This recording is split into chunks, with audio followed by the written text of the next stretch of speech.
আসসালামু আলাইকুম সবাইকে। আমি ঈশা আবারও চলে আসলাম। Welcome back to Isha's life uncut. আশা করি সবাই অনেক ভালো আছেন। আমি সকালবেলা নাস্তা করে নিচ্ছি। বাই দ্য ওয়ে, আজকের পরোটা কিন্তু আমি বানিয়েছি, দেখেই বোঝা যাচ্ছে একেবারেই। অন্যান্য দিন কিন্তু আরেকটু সুন্দর হয়, কিন্তু আজকে আপনাদের দেখাবো তো, তাই এই অবস্থা। পরোটা ছিল না বাসায়, বাজারে যাওয়া হয়নি, তাই নিজেই বানিয়ে ফেললাম। এমন না যে পারি না, আর সাইজ দিয়ে কি হয়, তাই না, পেটে গেলেই হয়। যাই হোক, আমার এই মানচিত্র পরোটা নিয়ে আর বেশি কথা না বলি। তো আমার ইম্পর্টেন্ট কথায় আসি। ইম্পর্টেন্ট কথা হচ্ছে, কালকে আমার হাজব্যান্ডের বার্থডে। Yes, 15ই August. আমার কাছে কালকের দিনটা সবচাইতে ইম্পর্টেন্ট এই দুনিয়ায়, কারণ আমি ওকে অনেক ভালোবাসি, সবাই তার জামাইকে অনেক ভালোবাসে, কিন্তু আমার কাছে আমার বাচ্চার বার্থডের দিনের আগে, বাচ্চার বার্থডেটাও অবশ্যই আমার কাছে স্পেশাল, কিন্তু ওরটা আমার কাছে আগে। কারণ ওর বার্থডের দিনটা না আসলে তো বাচ্চার বার্থডের দিন আসতো না, তাই না? তো আমার কালকের দিনটাই আমার লাইফের সবচেয়ে স্পেশাল দিন। আমি সবসময় চেষ্টা করি কিছু করার, বাট জানি না কি করব। প্ল্যান করেছি ছোট্ট একটা সারপ্রাইজ দিব, ওটাও আপনাদের সাথে আমি শেয়ার করব। আর আরেকটা ব্যাপার কি, আমি আমার আগের ব্লগে হাজব্যান্ডদেরকে নিয়ে অনেক কথা বলেছি যে তাদের অনেক কাজ করা উচিত, ওয়াইফকে হেল্প করা উচিত, অনেক কিছু করা উচিত। আবার ওয়াইফদেরও কিন্তু অনেক কিছু করা উচিত, তাই না? ওয়াইফরা তো করেই, বাট এক্সট্রা যে ব্যাপারগুলো আমাদের মাঝে মাঝে কিছু কমপ্লেন থাকে। আমি অনেক মেয়ের দেখেছি যে আমার হাজব্যান্ড আমার বার্থডে মনে রাখে না, আমাদের অ্যানিভার্সারি মনে রাখে না, বা মনে যদি রাখেও ওরকম স্পেশাল কিছু করে না। কেউ যদি কমপ্লেন নাও করো, মনে মনে কিন্তু সবারই এটা খারাপ লাগে। তো আমার কথা হচ্ছে, আপনি কি করেছেন? আপনি তার বার্থডেতে স্পেশাল কি করেছেন এই পর্যন্ত? শুধু তার মনের মতো রান্না বাড়া? আরে রান্না বাড়া তো 365 দিনই আমাদের হাতেরটা খাচ্ছে, তো এটা স্পেশাল কিভাবে হয়? আর মাঝে মাঝেই তার পছন্দের খাবার আমরা রান্না করি, তো বার্থডের দিনও যদি আমরা এটাই করি, স্পেশাল তো কিছু হলো না। তো আমরা কতটুকু করি সেটাও দেখতে হবে। তখনই কিন্তু তার মনে আস্তে আস্তে আমাদের জন্য, মানে তাদের মনে এটা তৈরি হবে, তখন সেও করবে, তারও করতে ইচ্ছা হবে অনেক কিছু, তাই না? তখন সেও মনে রাখবে, আরে ও আমার বার্থডেতে এত কিছু করেছে, ওর বার্থডে কবে, ওর বার্থডেটা মনে রাখতে হবে, ওর বার্থডেতে আমার অন্যরকম কিছু করতে হবে। তো আমাদেরও করতে হবে, তাই না? তাদের পুরা লাইফটাই কিন্তু আমরা, কাজ করে কষ্ট করে বাসায় আসে আমরাই, এভাবেই দিনটা চলে যায়, ঠিক আছে? নিজের বলতে ওরকম কিছু থাকে না কিন্তু। তো আমাদের উচিত এই একটা দিন অবশ্যই তাদেরকে অন্যভাবে খুশি করা, ঠিক আছে? খুশি করতে যে শুধু টাকা লাগে, এই লাগে সেই লাগে, তা কিন্তু না। এক একজন এক এক রকম। আমরা সবাই আমাদের হাজব্যান্ডদেরকে চিনি, তো আমরা বলতে পারি যে সে কিভাবে খুশি হবে, কি করলে সে খুশি হবে। যদিও আমার সব শেষ হয়ে গেছে, মানে সব টেকনিক কমপ্লিট, ফিনিশড। আমি এখন চিন্তা করে পাচ্ছি না আর কি করলেও খুশি হবে। তো আমার মতে ওয়াইফদেরও এটা করা উচিত, তাহলে আর কমপ্লেন থাকবে না, কারণ যখন আমরা করব তখনই তারাও করবে। আপনি 2 মাস আগে থেকে চিন্তা করেন যে আপনার হাজব্যান্ডের বার্থডে আসতেছে, ওই দিনটা কি বার পরে, ও বাসায় থাকবে কি না। বাসায় থাকলে একরকম প্ল্যান করেন, বাসায় না থাকলে অন্যরকমভাবে প্ল্যান করেন, তাই না? আমার কাছে এটা কোনো ব্যাপার না, বরং এটা আমার কাছে অনেক ভালো লাগে। ইভেন আমি তো বলবো, ওর বার্থডে যাওয়ার পর দিন থেকে আমি ওর পরের বছরের বার্থডের কথা চিন্তা করা শুরু করে দিই। বাঁচি না বাঁচি ঠিক নেই, কিন্তু অ্যাটলিস্ট মাথায় আসে যে কি গিফট দিব, কি করব। এটাই আমার মতে উচিত সবার। নিজেরটা কমপ্লেন না করে যে আমার বার্থডে মনে রাখলো না। ফেসবুকে অনেকে দেয়, পোস্ট দেয়, দেখি যে আমাকে যদি কেউ এইভাবে সারপ্রাইজ দিত, আমাকে। আপনি দেন একদিন, তাই না? তারও তো বার্থডে আসে, আপনি দেন, আপনিও পাবেন ইনশাল্লাহ। তো কালকে হচ্ছে ওর কাজ আছে, ব্যাড লাক। তো যেহেতু কাজ আছে, কিভাবে কাজ থাকা অবস্থায় ব্যাপারটাকে স্পেশাল করা যায় আমি ওইটাই চেষ্টা করব। আমি একটা প্ল্যান করেছি ছোটোখাটো একটা সারপ্রাইজের। আমাদের এখানে যে আমাদের কাছের কিছু মানুষ আছে। ইয়েস মামি, লিপস্টিক দিয়েছো, ওয়াও। তো প্ল্যান করেছি ছোট্ট একটা সারপ্রাইজ দিব আমাদের কাছের এখানে যত ভাইয়ারা বা ভাবিরা, একদম কাছের যারা আছে তাদেরকে আসতে বলেছি। তো ইনশাল্লাহ সবাই আসবে, সারপ্রাইজ দিব। ছোটোখাটো একটা, যতটুকু পারি। আর গিফটও বাইরে যেহেতু যেতে পারিনি, গিফটও আমি অর্ডারই দিয়ে দিয়েছি। আপনাদের সাথে সব কিছুই শেয়ার করব। তো আজকে আমার অনেক কাজ আছে, আজকের ভিতরে আমার ঘরটর গোছাতে হবে, অনেক আছে। আবার আমার হাজব্যান্ড একটু চালাক বেশি, হয় কি আমি যদি কিছুই না করি, ওর বার্থডেতে কিছুই যদি না করি, তো ও না সন্দেহ করবে। ও ভাববে যে আরে ঈশা কিছুই করলো না, এটা তো হইতে পারে না এসে। তো করবো কি, গিফটটা যে আমি অর্ডার দিয়েছি এটা ও জেনে গেছে, কিন্তু ডেকোরেশন, তারপর আরও যে কিছু অর্ডার দিয়েছি এবং আরও কিছু অন দ্য ওয়ে আছে, এগুলো ও জানে না। এগুলো সব ভাইয়েরা জানে। তো তাদের সাথে আমার কথা হয়েছে অলরেডি, তো সবাই সব অ্যারেঞ্জ করবে। আর গিফটটা ওকে দেখিয়ে দিয়েছি, কারণ ও জানে গিফট তো আমি দিবই, এটা লুকানোর কিছুই নেই। তো গিফট ও দেখেছে আমি যে অর্ডার দিয়েছি। আর হচ্ছে আজকে রাত্রে চিন্তা করেছি একটা কেক কাটবো, আমিই বানাবো, যদিও আমি কেক টেক বানাতে পারি না, চেষ্টা করব। তো যেন ওর মাথায় না আসে যে কালকে রাত্রেও কেক কাটলো না, কিছুই করলো না, আবার আমি কাজে থাকবো।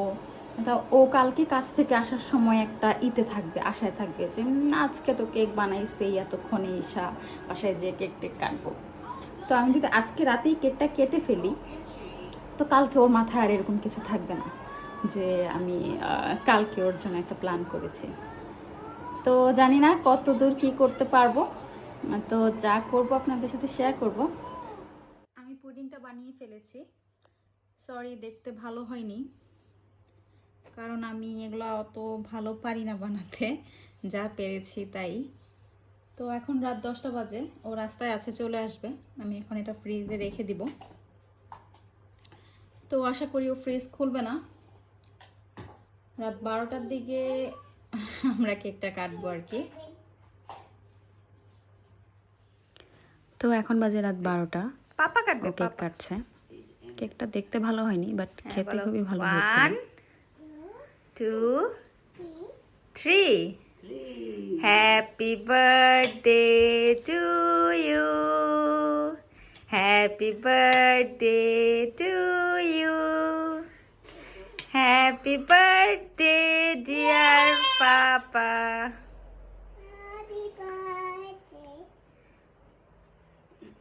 তুমি পাপাকে খাওয়াই দাও।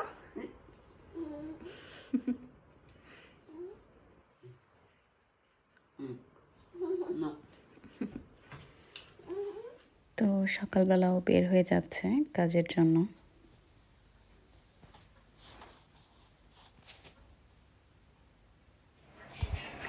গুড মর্নিং সবাইকে, কেমন আছেন সবাই? আশা করি অনেক ভালো আছেন। আজকে হচ্ছে 15ই আগস্ট, ও কাজে চলে গেল কিছুক্ষণ আগেই। তো এখন আমাদের সব কাজকাম শুরু হবে। আমার অলরেডি ওর গিফটটা চলে এসেছে অ্যান্ড ওর ডেকোরেশনও চলে এসেছে। তো আমি সবই আপনাদেরকে দেখাবো, গিফটটা পরেই দেখাবো, ওর সাথে ও যখন খুলবে তখনই দেখাবো ইনশাল্লাহ। আর ডেকোরেশন তো আমাদের কিছুক্ষণ পরেই আমরা স্টার্ট করব, বিকাল থেকেই, তখনই দেখবেন। আর হচ্ছে একটু পরেই আমরা কেকটা আনতে যাব। তো কেকটা আনতে অবশ্য আমি যাব না, ছোট বাবু নিয়ে ঝামেলা, একটা ভাইয়া আছে সে যাবে। তো সে কেক নিয়ে আমার বাসায় আসবে, তো আপনাদের সাথে কেকটাও শেয়ার করব। আর আজকের ওয়েদারটাও কত সুন্দর, বৃষ্টি হচ্ছে। আমরা একসাথে আছি 12 বছর যাবত, বিয়ে হয়েছে 5.5 বছর, কিন্তু একসাথে আছি 12 বছর যাবত, চিনি একজন আরেকজনকে। তো সব সময় ওর বার্থডের দিনে এরকম বৃষ্টি হয়, সব সময়।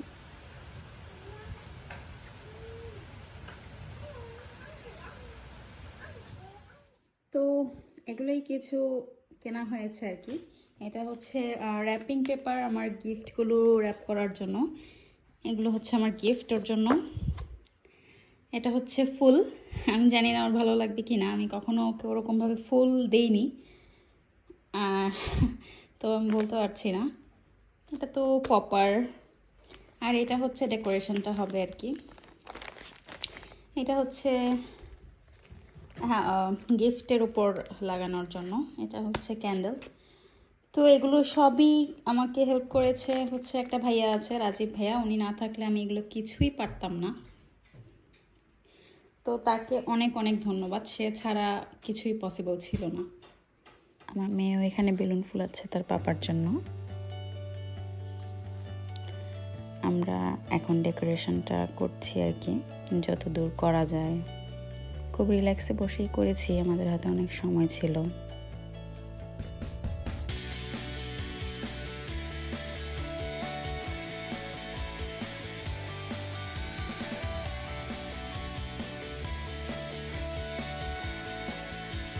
ওকে নিয়ে আসলে এগুলো করা খুব টাফ।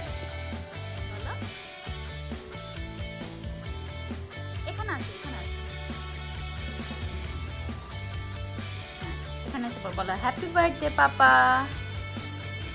Happy birthday, পাপা Papa.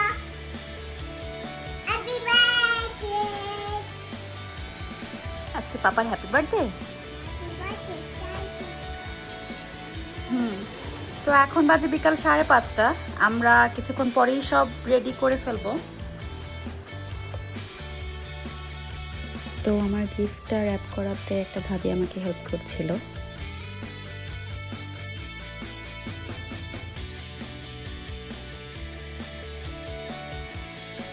বেলুন বেলুন সব ফুলানো হয়ে গেছে। আসলে ভাইয়াদের সাজানোর কথা ছিল, কিন্তু তারা একটু ব্যস্ত ছিল, যার কারণে আমি আর ভাবেই করেছি। শেষে অবশ্য একটা ভাইয়া এসে হেল্প করেছে অনেক। তো এই তো আমাদের সাজানো মোটামুটি অর্ধেক ডান।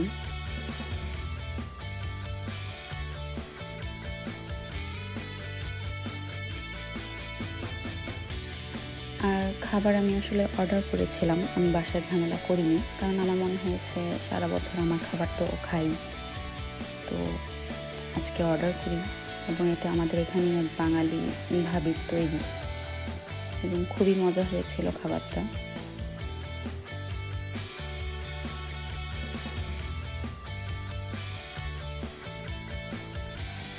তো আমাদের ডেকোরেশন পুরো কমপ্লিট। এটাই ছিল আমার ডেকোরেশন। তো জানালা দিয়ে আমরা দেখছিলাম যে ও অলরেডি চলে এসেছে। তারপর তাড়াতাড়ি লাইট নিভিয়ে আমরা বসেছিলাম, ওর জন্য ওয়েট করছিলাম।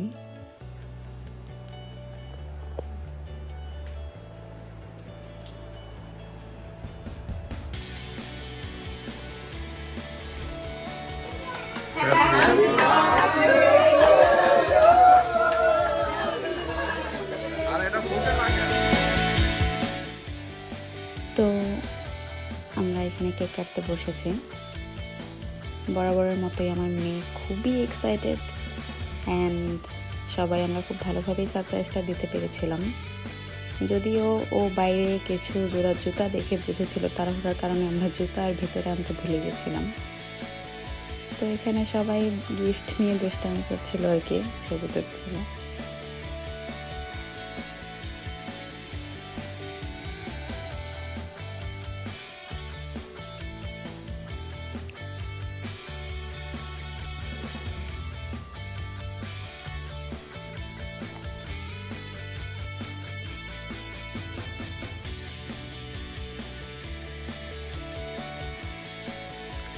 কেক কাটার পরে আমরা খাবার খেতে বসে যাই সবাই।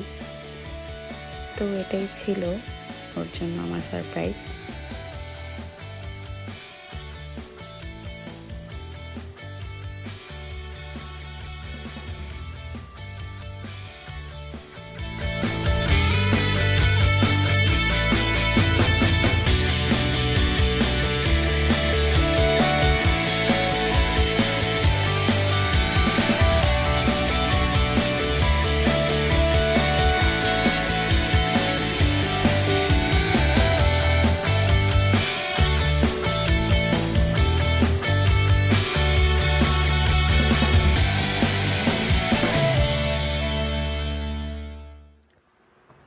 তো কেমন লাগলো তোমার?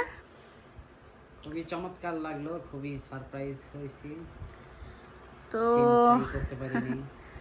তুমি সন্দেহ করছিলা এরকম কিছু?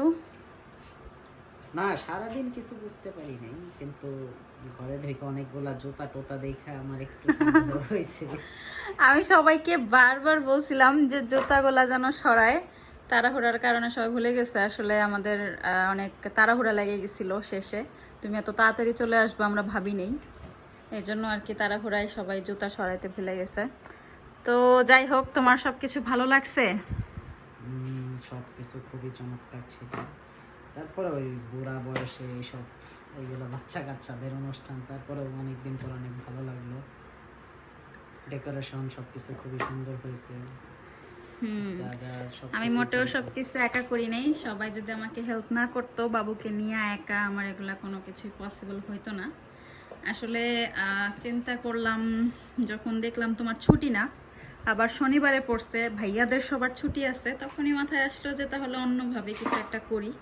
কারণ বাসায় আসবার রাত 9টা-10টায়, তো ওই টাইমে আর কি করব, তো বার্থডেতে এরকম খারাপ যাবে তোমার, তাই ভাবলাম যে কি করা যায় আর কি, এই 1-2 ঘন্টার ভিতরেই কিভাবে তোমাকে খুশি করা যায়, তাই আর কি করলাম। তো তোমার খারাপ লাগছে যে তোমার বার্থডের দিন তোমার বউ রান্না করলো না, আরেকজন আরেক জায়গা থেকে রান্না আসলো?